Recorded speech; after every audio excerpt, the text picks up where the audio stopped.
मैथिली दुल्हन। इसके मनमोहक गीत जरूर सुने। यदि अच्छा लगा तो चैनल सब्सक्राइब जरूर करें। मैथिली दुल्हन आ गया मिथिलांचल में। प्यार के लोग बदनाम हो गेलो, प्यार के लोग बदनाम हो गेलो। जालिम हमरा छोड़लक ओइ वक्त, सब हम ककरो और गुलाम हो गेलो, सब हम ककरो और गुलाम हो गेलो। अखन अपने सब सुन रहल छी माँ दुर्गा एक्सप्रेस के शानदार प्रस्तुति। माँ दुर्गा एक्सप्रेस के शानदार प्रस्तुति।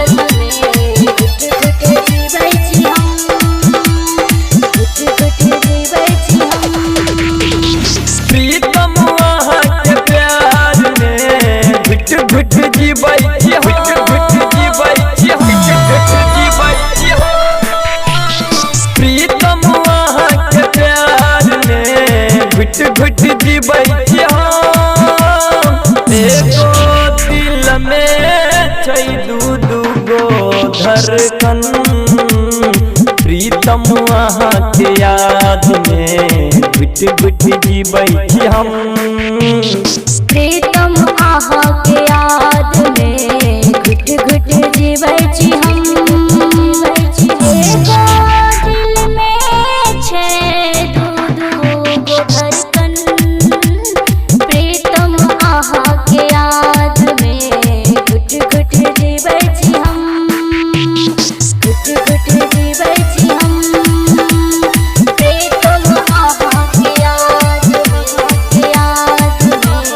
याद में घुट घुट जीवै छी हम। अखन अपने सब सुन रहल छी माँ दुर्गा एक्सप्रेस के शानदार प्रस्तुति। माँ दुर्गा एक्सप्रेस के शानदार प्रस्तुति। पोखर भ गेल समुंदर, आँखा के नोर सा। पोखर भ गेल समुंदर, आँखा के नोर सा।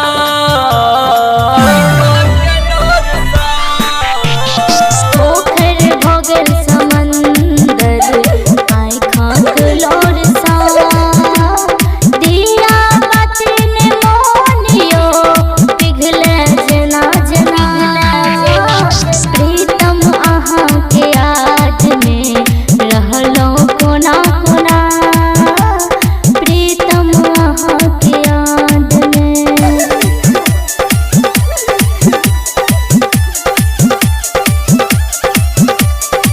जमाना बन गेले दुश्मन न तैयो फिक्र कोनो भेल। जमाना बन गेले दुश्मन न तैयो फिक्र कोनो भेल। गलती एतबे केलहुँ कि अहाँ सब नैना बुझलहुँ हम अपन गर्दन सजाबै लेल। अहीं नागिन सन बनि गेलहुँ हमरे काटि के बात लेल, हमरे काटि के बात। बिसरत ने सत्यम सत्यम आहा के वास्ता। बिसरत ने सत्यम सत्यम आहा के वास्ता।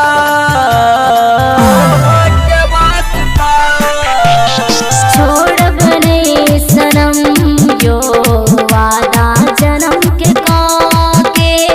आबो नहीं सनम यो सतबूने हमरा ना।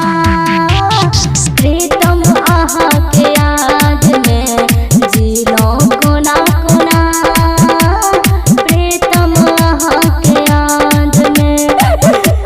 मिक्स बाय लव स्टार अमर राज चुन चुन।